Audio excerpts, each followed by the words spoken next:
not adjust your sets. I have not got smaller. The BMW X1 has got bigger. This is a car which has done really well for itself on the Irish market. It's becoming increasingly popular, and with good reason.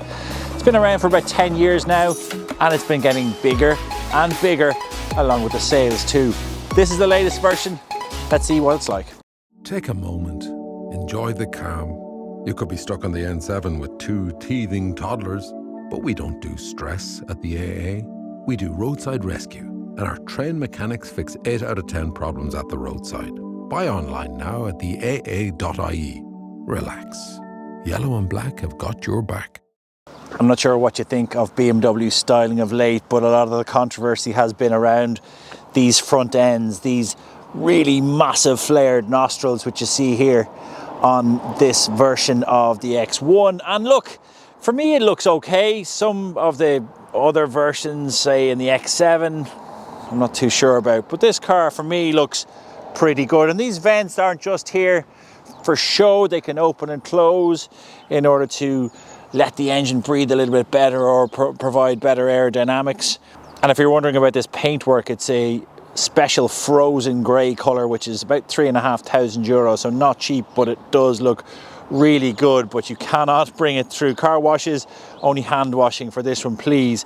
Lovely clamshell bonnet design as well, traditional BMW design, LED lights on this as well, and just overall the look of this thing is really good. Plenty of cameras as well, which I'll get to later. This little badge here tells you this is the M Sport version. And you would normally get 17s as standard with this 23i, but they've put 20-inch BMW individual wheels in this one, and they look absolutely stunning. Cars are definitely getting a lot longer, and this is the case with the X1 as well. It's 4.5 meters long. That's 50 millimeters longer than before, so it's a much bigger car. This looks and feels like a baby X3 or even a baby X5, both in terms of styling and the dimensions. This is a big enough car for most people, but it's not just longer, it's also taller by 44 millimeters and wider by 24 millimeters. It really has grown in every dimension. A lot of reasons people buy SUVs are for space and comfort and luggage space in particular. The X1 really does have that covered. 560 litres of luggage space, which is enough to carry 2 very large tackle bags with some space to spare.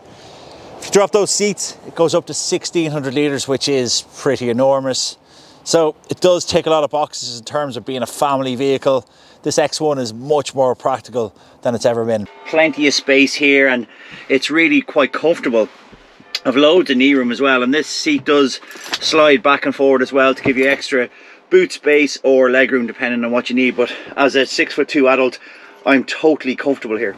Under the bonnet here, for once, you'll see that this is not an EV, unusual for our channel lately, but it is a standard enough petrol engine, a 2-litre 4-cylinder inline petrol engine, putting out about 204 horsepower and 320 newton meters of torque. It is also a mild hybrid. There is a 48-volt battery helping along, is how it's best described, with some of the ancillaries, your heating system and other systems, just to take some pressure off that petrol engine. It does help a little, but not a huge amount. A great feature on the X1 is the ability to self-park, and it's one of the best systems we have come across. Drive past your spot, select reverse, select self-parking on the screen, and it does it all for you effortlessly and seamlessly. It also boasts the best in-car navigation we've seen. It uses cameras to put arrows onto the road ahead, making it very easy to follow directions. Any worries you might have about this being a compromised SUV and not as good to drive as the equivalent saloon really go out the window straight away.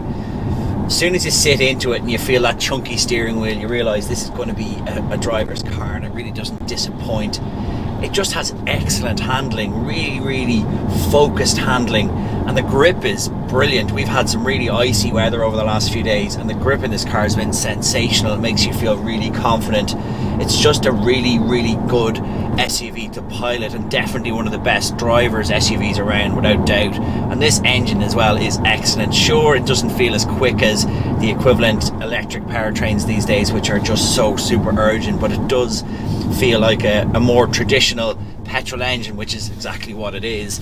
And as a driver's tool, I really like it. The BMW X1 23i M Sport starts from €56,465 in M Sport trim. With options, our test car came in at €73,329, almost €20,000 more than list, so you can spend a lot on options. For this price, we would probably choose the iX1 xDrive 30 M Sport instead. It's cleaner, more powerful, and a lot faster too.